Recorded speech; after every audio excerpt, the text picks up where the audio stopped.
that's just sometimes how we feel, right? We get into this place and we just feel over our head. And I was talking with Brian last night and we were kind of talking through this, and it just made me kind of think back to a book that we went through and worked with Les McCowan called Predictable Success. And Les has this meter of where our businesses tend to get to, and where we want to get it to is at predictable success. Is that's where we have consistent marketing, we have predictable, solid systems and processes in place. And where we tend to always start out is in the stage that he calls fun. And he said, this is where most mom and pops stay. They play in this range over here because it's fun. They don't have documented systems and processes. They don't have predictability in their business. And so what they do is that they try to grow, and then it's like, they get uncomfortable and they're meeting a lot of resistance, and they get into that stage between fun and predictable success that he calls whitewater. And so when I was talking with Brian last night, just anytime you're experiencing that growth, it's a good indicator you're in that stage. You're in that whitewater stage.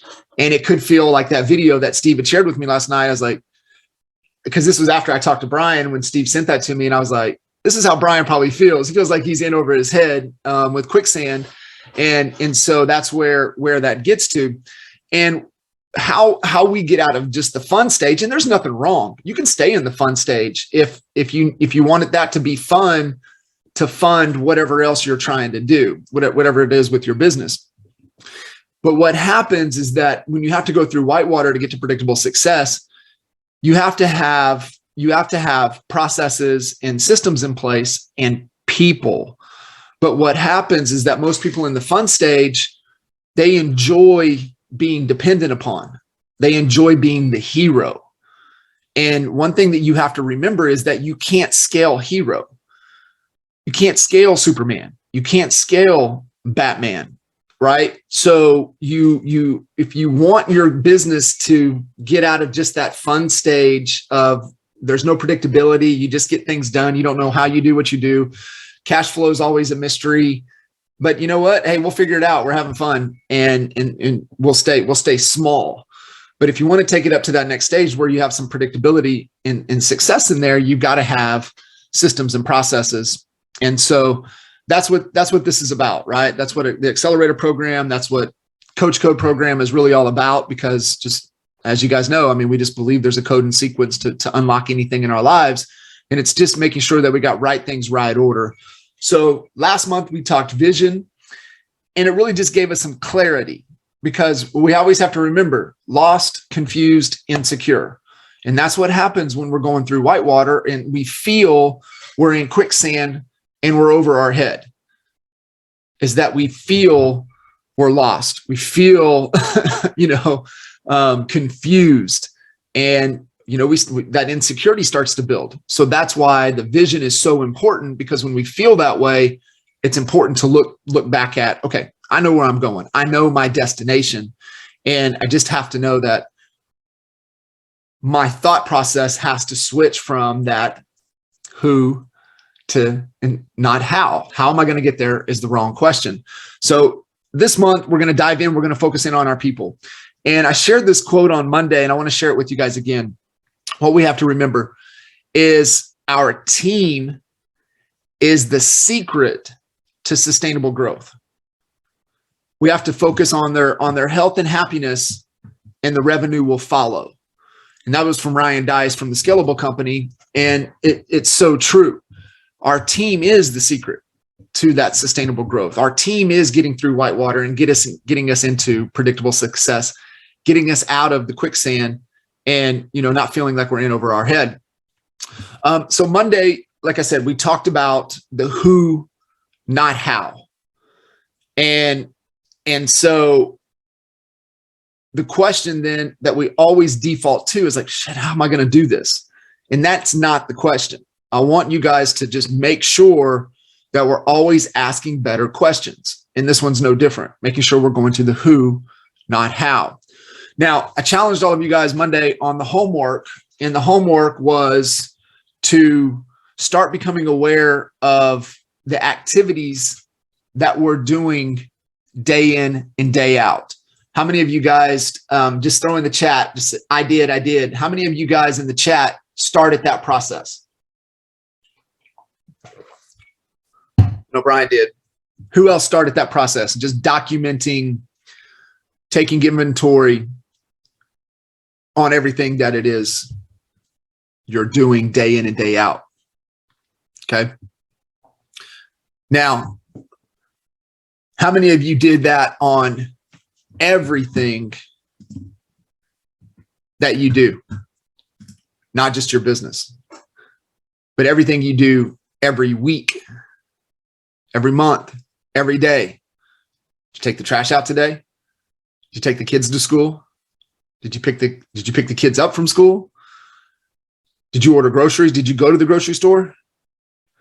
Like, what are all of the things? Because it's not just about our business, it's about our life.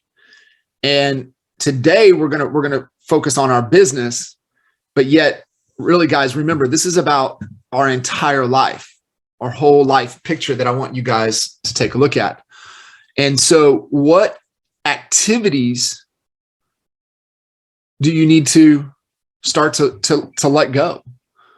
Who do you need not only in your business, but who do you need outside of your business?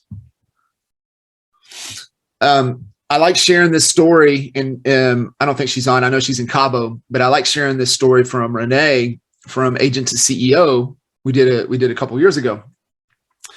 And as we were going through this exercise, what we identified was that she didn't need somebody in her business at the time. She needed somebody in her life to help for just a few hours every day with the kiddos. And so that's what we identified as her number one key hire. Okay. So not only do I want you guys thinking about this in your business, but I also want you thinking about this for your life. Where are you getting sucked in that you're not spending a massive amount of your time in? When we look at kind of a productivity pyramid, and you say you have 4 quadrants, the top quadrant being your high lifetime value activities, then your high leveraged activities, down to your low leveraged activities, down to your low lifetime value activities. Obviously, we want to get out of, the bottom 2 tiers. But what if we could spend 80% of our life inside of what we're the best in the world at, our unique ability, and what we're the most talented. And so that's kind of where I want us thinking. It's like, how do I continue to progressively move my life to where I'm spending 80% of my time in those high lifetime, high dollar activities that really move the needle in my health, my wealth, and my relationships. But like I said, today we're really going to focus in on the business side of things. And I'm gonna share. I'm gonna take you guys through some slides. I'm gonna also throw some stuff at you, and really kind of challenge our thinking, but also give you guys a good framework of what we want to be looking for. And we're really going to get down into the functions. So it's kind of what we call the functional accountability chart. So the functions, the roles, the measurements, and compensation. So I want to walk you through that. I'm going to share I'll share with you guys, and we'll give you a copy if you don't have one, that we kind of identified for kind of the real estate side of things. I was looking back through it a little bit last night. I was like, man, that needs to be expanded upon. So I'm going to share the 6 key functions, and then just give it to you in, 3rd, 4th grade level of understanding of what the real requirement is for each of those 6 key functions. And then if you guys are cool with it, I can walk you through what ours is right now on the coaching side of things, maybe give you give you some perspective, because the way I look at what we're doing is that we're becoming a marketing company that just happens to coach real estate agents. And I think that's where the progression with all of you, where we have to be progressing to in our business, is that we're more of a marketing company that just happens to help buyers and sellers find homes.